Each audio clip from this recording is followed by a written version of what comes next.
درود بر شما. بازم با آیوی تک همراه باشید تا بریم چند سیستم توپ با هم دیگه ببینیم.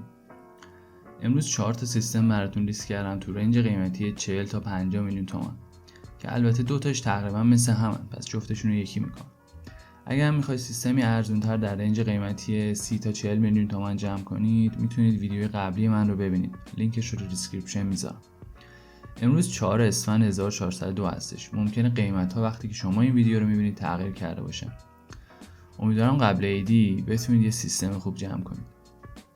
خب بریم سراغ سیستم اول. این سیستمی که لیست کردم میتونم بگم به جرئت جواب کار اکثر آدما رو میده. شاید اگه شما بخوای 4K بازی کنی، تحمل FPS پایین رو نداشته باشی و یا اینکه کارتون با سیستم باشه و خب در اون صورت تایم ایز مانی. در غیر این صورت جواب کارتون رو میده. خب اینجا CPU AMD Ryzen 7 5700X رو داریم. خب پردازنده خفنی هستش، 8 هسته و 16 ترد داره که با قیمت 8.5 میلیون واقعا مناسبه. تقریبا پس هر کاری برمیاد، از اون لحاظ اصلا نگران نباشید. عالیه برای رندرینگ، برای گیمینگ، همه چی. خب مادربرد Asus Prime B550MA رو داریم، ولی خب شما با توجه به قیمت و حالا فیچرهایی که از این مادربرد میخواید، اگه یه مادربرد میخواید ممکنه یه مادربرد دیگر رو مد نظر داشته باشید تا اون رو بگیرید. خب رم کورسر رو داریم 16 گیگ 3600 مگاهرتز، قیمت 2300. RGB هم داره. چیز خاصی نمیشه درمونش گفت. فقط اینو بگم که سعی کنید رم سرعت بالا بگیرید برای رایزن، برای AMD، چون تأثیر داره. به خاطر تکنولوژی اینفینیتی فابریک AMD هرچی سرعت رم بالاتر بهتر. حالا شما همین 3600 رو بگیرید اوکی، ولی زیر 3200 سعی کنید ندید. و میرسیم به اینو یادم رفت بهتون بگم که اگه کارتون با سیستم، سعی کنید حداقل همین 32 بگیرید، چون معمولا کارهای سنگین تر مثل تدوین، 3D مدلینگ و غیره رم خیلی زیاد مصرف میکنن و ممکنه 16 گیگ اذیتتون بکنه. پس در اون صورت سعی کنید 32 بگیرید. میرسیم به SSD یا به قولی همون هارد. اینجا SSD وسترن دیجیتال بلو S570 رو داریم که M.2 NVMe هستش، یعنی نیازی به نصبش توی کیس و وصل کردن کابل برق و کابل ساتا بهش نیست. مستقیم روی مادربرد پیچ میشه و از باس PCI اکسپرس استفاده میکنه. از سراغ SN550 نرید چون اون یکم قدیمی تره. SN570 و 580 بگیرید. اینجا هم داریم قیافش رو میتونید اینجا ببینید. 550 رو نگیرید، برید سراغ 570. 580 هم پیدا کردید، یه ذره گرونتره ولی اونم خیلی خوب. و خب میرسیم به کیس که خب همونطور که توی ویدیو قبلی هم گفتم این بیشتر سلیقه‌ای هستش. فقط دقت کنید که کیسی که میخرید اجازه جریان مستقیم هوا رو بده و جلوش بسته نباشه. و همچنین تعداد فن‌هایی که با خود کیس میان هم مهم هستن، چون اگر روی خود کیس فن نباشه باید حداقل 1 میلیونی بدی تا 2-3 تا حدوداً فن بخرید. 1 میلیون در میاد. و خب من اینجا انتخابم تویستد ماینز 03 اپکس بوده که کیس خوبی به نظر میاد، با قیمت 2 میلیون به نظرم خیلی عالیه. جلوش رو همونطور که میبینید مش هستش، یعنی اجازه جریان هوا رو میده. 3 تا فن رو خودش داره جلوش. در کل به نظرم چیز خیلی خوبیه با این قیمت. و خب میرسیم به پاور ساپلای. طبق تجربه و تقاضای شخصی خودم پاورهای سری HP و از برند گرین رو که قیمت و کیفیت بسیار عالی دارن تو بازار ایران رو پیشنهاد میکنم. ترجیحاً مدل 800 واتش رو بگیرید تا دستتون بعداً برای آپگرید کردن کارت گرافیک و غیره باز بمونه. اینجا هم میتونید مشاهده کنید RGB هم باز داره.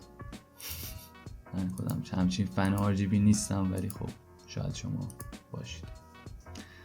و خب میرسیم به مهمترین و جذابترین قطعه برای گیمرها، کارت گرافیک. باز هم همون حرفایی که تو ویدیو قبلی زدیم اینجا صدق میکنه. اگه مشکلی با دست دوم خریدن ندارید و میتونید حسابی تست بگیرید و از سلامت کارت مطمئن بشید، میتونید با قیمت پایین‌تر گرافیک قوی‌تری بگیرید. حالا ما توی این لیست گرافیک 3060 Ti رو داریم که میتونید با قیمت حدوداً 18 میلیون نوش رو تو بازار پیدا کنید. گرافیک خوبیه و پرفورمنس خوبی هم داره. پس اگه با خرید دست دوم راحت نیستید این گرافیک رو خیلی پیشنهاد میکنم. حتی این نکته رو هم بگم که اگه برای کارهای 3D و کلا کارهای حرفه‌ای به گرافیک نیاز دارید بهتره که برید سراغ این ویدیو، چون توی این مبحث AMD خیلی پرفورمنس جالبی نداره. و خب این سیستم اولیه ما بود با قیمت نهایی حدوداً 42 میلیون تومان. حالا بریم سراغ سیستم بعدی که این هست. این سیستم برای گیمرها بیشتر پیشنهاد میکنم. اینجا جدیدترین نسل پردازنده AMD Ryzen رو داریم که نسبت قیمت به پرفورمنسش واقعا عالیه. با اینکه فقط 6 هسته و 12 ترد داره، با CPU نسل قبلی 8 هسته و 16 تردی Ryzen 7 5700X توی محیط‌های CPU heavy برابری میکنه و توی گیمینگ هم به راحتی ازش جلو میزنه. نسل جدید AMD با یه سوکت جدید اومده که AM5 هستش، بنابراین دیگه مادربردهای قدیمی CPU رو ساپورت نمیکنن. خب یکی از جذاب‌ترین داستان‌های AMD و سوکت AM4 همین بود که مادربردهای نسل اولی که سال 2017 اومدن مثل مادربردهای B350 X370 همچنان از CPU های سری AMD 5000 پشتیبانی میکردن، ولی دیگه ماشاءالله 5 سال ساپورت کردن دیگه، بسه. به غیر از اون بحث رم هم هست. خب این CPU ها رم DDR5 نیاز دارن که مادربردهای قدیمی ساپورت نمیکنن.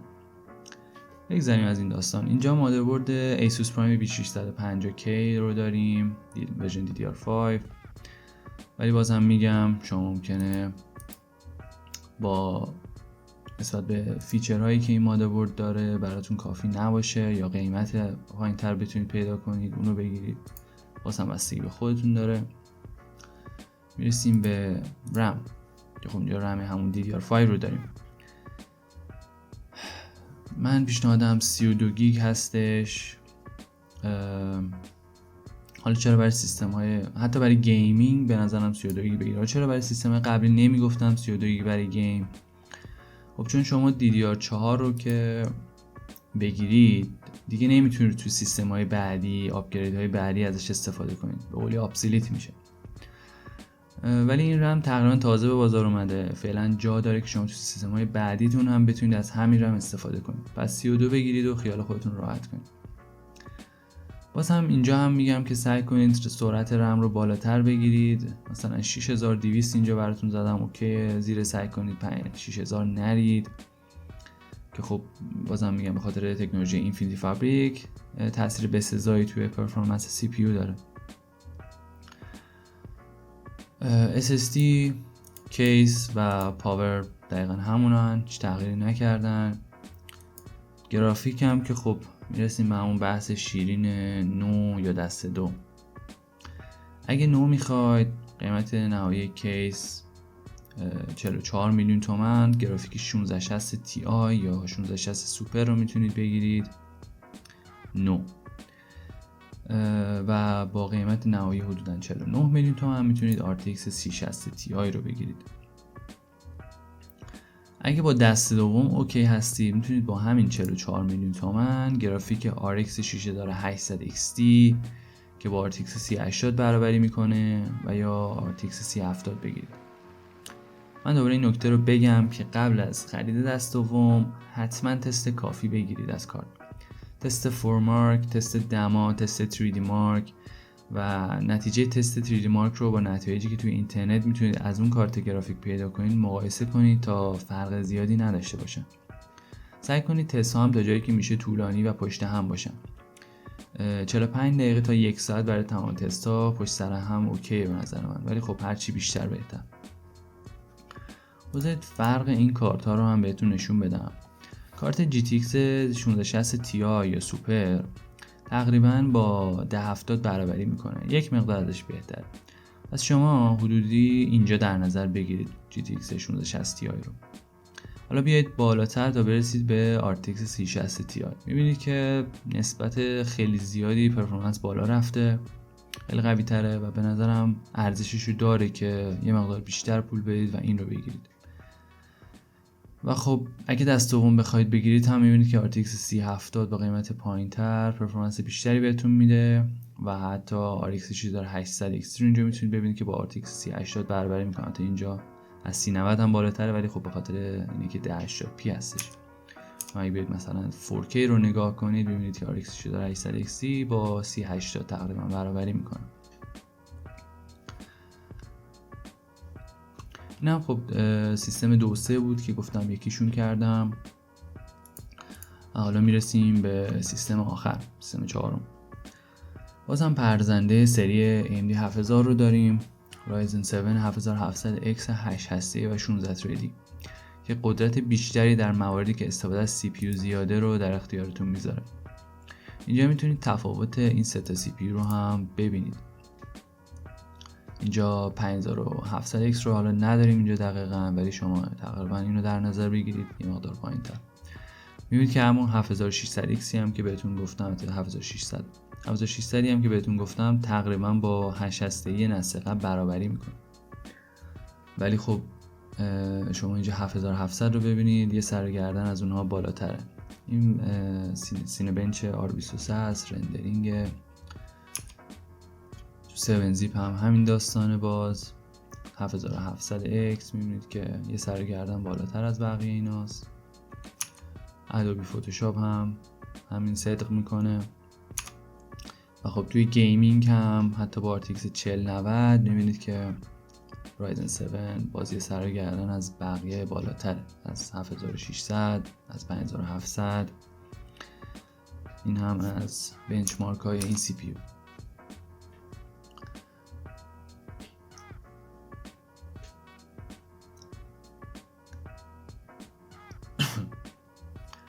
خب مادربرد و رم.